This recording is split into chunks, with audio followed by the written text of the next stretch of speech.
고지혈증은 주로 5, 60대 장년층에서 많이 발병하지만 서구화된 식습관 등으로 젊은 층의 환자도 증가하는 것으로 나타났는데요. 젊다고 방심하다가는 또 다른 합병증으로 이어질 수 있다고 합니다. 오늘 내몸 보고서에서는 고지혈증의 전반적인 궁금증을 해결해보고 HDL과 LDL이 무엇인지 이야기 나눠보겠습니다. 서울대학교 병원 순환기내과 강지훈 교수와 함께합니다. 어서 오세요. 안녕하세요. 네, 나와주셔서 고맙습니다. 자, 고지혈증 정말 많이 듣는 질환인데 이게 의학적으로는 정확히 어떤 상태를 말하는 건가요? 의학적으로 고지혈증은 지질 중에서 안 좋은 지질이 높은 질환 혹은 지질의 균형이 무너진 질환을 의미합니다. 네.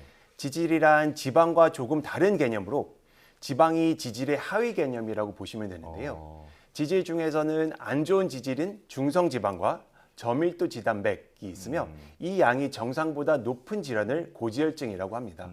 고콜레스테롤 혈증 혹은 이상지질 혈증 등이라도 불리는 질환과 대동소이하지만 모두가 혼용되는 질환명입니다. 그렇군요. 그 고지혈증이라고 하면 혈액에 뭔가 기름 같은 게 좀 쌓여 있는 거라고 일반적으로 생각을 하실 텐데요. 콜레스테롤 이건 정확히 뭘까요? 콜레스테롤은 몸을 정상적으로 유지되는 데 사용되는 지질을 말합니다.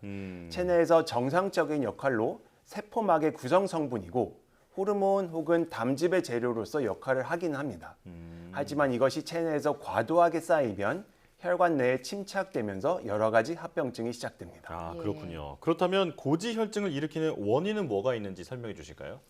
고지혈증을 유발하는 원인은 다양합니다. 고지방 음식이나 가공식품 위주의 식단, 그리고 운동 부족 등 다양한 생활 습관이 고지혈증을 유발할 수 있고요. 연령 증가나 유전적인 요인도 있습니다. 네. 이외에 갑상선 기능 저하증이 있거나 특정 약물을 사용하는 경우에도 고지혈증이 생길 수 있습니다. 네. 자, 그렇다면 특정 연령대나 성별에 따라서 이런 고지혈증이 유난히 잘 발병하는 그런 위험군이 따로 있을까요? 혈중 지질의 농도는 고령이 되면서 점점 올라가는 경향이 있습니다. 이는 고지혈증이 생활 습관 및 체내 신진대사와 관련성이 높기 때문입니다. 네.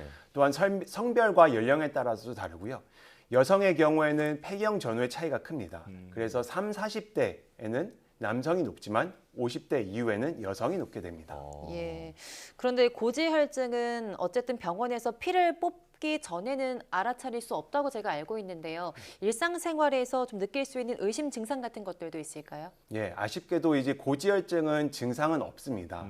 이 고지혈증으로 인해 증상이나 합병증은 지질 자체의 증상보다는 혈관에 침착된 콜레스테롤 때문에 2차적으로 생긴 증상이기 때문에 이미 매우 오랜 기간 동안에 관리가 안 되었을 것을 예상할 수 있습니다. 네. 적절한 건강검진과 관리가 중요한 이유도 여기에 있습니다. 그렇군요. 딱히 증상도 없다고 하니까 더 걱정이 되는데, 자, 그런데 이런 고지혈증 얘기가 나오면 항상 나오는 단어가 LDL, HDL이거든요. 이제 뭐는 좋고 뭐는 나쁘다 해서 뭐가 높아야 한다 뭐 이런 얘기도 많이 듣는데 이게 무엇이고 또 고지혈증과는 어떤 관계인지도 좀 알려주실까요? 이 매우 중요한 내용입니다. 이 지질 중에는 중성지방, 저밀도 지단백이라고 불리는 LDL, 그리고 고밀도 지단백이라고 불리는 HDL이 있습니다. 네. 나쁜 콜레스테롤이라고 불리는 LDL은 혈관벽에 침착되어 염증 반응을 조장시키는 반면에 HDL은 조직에 쌓인 콜레스테롤을 배설하고 혈관벽을 정상화시키는 역할을 합니다. LDL이 높은 질환을 저희가 주로 언급하는 이 고지혈증이라고 하지만 HDL이 낮은 것도 좋지 않은 상황이기 때문에 저희가 고지혈증이 아니라 이상지질혈증이라고 부르는 것도 이 때문입니다. 그렇군요. 그 건강검진표 볼 때마다 굉장히 헷갈렸는데요. 잘 알아두는 게 좋겠습니다. 또 고지혈증은 뭐 암이나 특정 큰 질병은 아니라고 생각하는 분들이 많아서 좀 안일하게 생각할 수가 있을 것 같은데요. 이런 고지혈증을 제때 치료하지 않으면 또 어떤 합병증이 생길 수 있을까요? 이 앞서 언급드린 것처럼 이제 고지혈증 자체에 대한 증상은 없습니다. 다만 이로 인해서 혈관벽에 콜레스테롤이 침착이 되고 이러면 혈관에 플라크라는 게 생기게 됩니다. 네. 이 플라크의 주된 성분이 콜레스테롤이고요. 이것이 염증 반응을 일으키면서 점점 커지게 되고 동맥 혈류를 방해하게 됩니다. 네. 그래서 심장 혈관에 문제가 생기면 협심증, 심근경색이 발생할 수 있고요. 뇌혈관에 문제가 생기면 뇌졸중, 상하지 혈관에 문제가 생기면 말초 혈관 질환이 생길 수 있습니다. 그렇군요. 결과적으로 혈관에 문제가 생기기 때문에 거기서 발생하는 여러 합병증이 우려가 된다라는 말씀이신데요.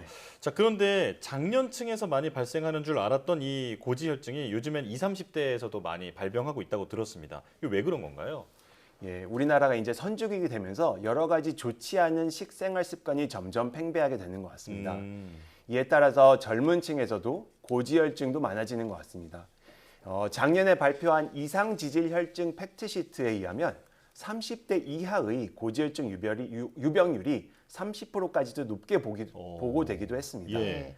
젊은 층의 경우 향후 여생 동안 질환을 관리해야 하므로 보다 더 경계심이 필요하고 다행히 이 층에서는 약제 이외에 생활 습관 개선을 통해서 개선시킬 수 있는 여지가 많습니다. 아, 예. 그렇군요. 그 20, 30대는 생활 습관 개선으로 또 생활 습관을 통해서 개선시킬 여지가 있다고 하셨는데요. 그 다른 뭐 5, 60대 분들도 약을 꼭 먹어야지만 치료가 되는 걸까요? 예, 이 고지혈증의 진단은 주로 건강검진을 받은 이후 혹은 합병증에 대한 치료를 받은 이후에 혈액 검사를 통해서 진단을 받게 됩니다. 건강검진에서 진단을 받은 경우에는 비교적 심하지 않은 상태에서 진단을 받아서 일정 부분은 생활습관 개선을 통해서 관리할 수 있습니다. 네. 물론 모든 환자분들께서 생활습관 개선을 통해서 고지혈증을 치료할 수 있는 것은 아니고요. 약제 조절이 필요한 경우에는 약제를 복용해야 합니다. 합병증이 발생한 이후에는 이 보다 철저한 조절이 필요하므로 대부분 약제 복용이 필요하고 약제를 잘 복용하는 것 이외에도 잘 조절되는지에 대한 관리도 더더욱 중요합니다. 네. 예. 자, 그런데 고지혈증이 이 지방이 문제가 되는 거다라고 이제 생각을 하다 보니까 그 비만이나 당뇨에 걸린 분들이 고지혈증도 함께 걸린다고 생각을 하게 되는데 그런데 꼭 비만이 고지혈증으로 이어지는 건 아니라면서요? 네. 이 그 고지혈증은 비만, 당뇨 이런 질병이 없어도 얼마든지 생길 수 있습니다. 물론 이제 많은 만성 질환들이 서로 연관이 돼 있는 것은 사실입니다. 네. 이 당 대사 이상 환자, 당뇨병 환자, 고혈압 환자, 비만 정도가 심해질수록 이 고지혈증의 유병률이 높아지지만 고지혈증 단독으로 진단을 받는 것도 얼마든지 가능합니다. 아, 그렇군요. 예. 고지혈증 어쨌든 무엇보다 식습관이 굉장히 중요할 것 같은데요. 좋은 음식과 피해야 할 음식이 있을까요? 예. 일단 식생활 습관 개선이 매우 중요합니다.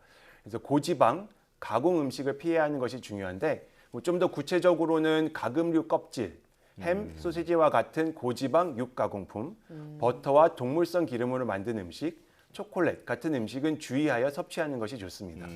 반면에 이제 생선, 콩과 두부, 식물성 기름, 통곡이나 견과류, 채소과 과일 같은 음식은 고지혈증에 좋은 음식이긴 하지만 네. 이것 역시 과다한 섭취는 좋지 않습니다. 그렇군요. 흔히 이제 맛있는 것이라고 말하는 것들이 좀 이제 고지혈증에 좋지 않은 것 같은데요. 네, 맞습니다. 자, 그렇다면 마지막으로 일상에서 실천할 수 있는 고지혈증 예방법에 대해서 알려주시죠. 예, 유전적인 원인 때문에 고지혈증이 발생하는 것이 아니라면 이 적절한 운동과 식생활 개선을 통해서 고지혈증을 예방할 수 있습니다. 과체중 상태라면 체중을 줄여 나가야 하고 당뇨, 고혈압 등의 만성 질환이 동반된 환자라면 이에 대한 관리도 잘 병행해야 합니다. 예. 무리하지 않는 선 내에서 유산소 운동을 하는 것도 중요합니다. 어, 앞서 말씀드렸던 기름진 음식은 자제하고 음주 흡연을 하지 않는 것도 중요하고 증상이 발생하지 않는 병이므로 합병증이 발생하기 전에 예방 및 관리를 하는 것이 훨씬 더 중요하다는 것을 기억해 두시면 좋을 것 같습니다. 네. 네. 오늘은 고지혈증에 대해 이야기 나눠봤는데요. 예방을 위해서 오늘 교수님이 하신 말씀 중에 유산소 운동과 또 건강한 식습관 이 두 가지는 잊지 않으셨으면 좋겠습니다. 서울대학교 병원 순환기내과 강지훈 교수와 함께했습니다. 고맙습니다. 고맙습니다. 감사합니다.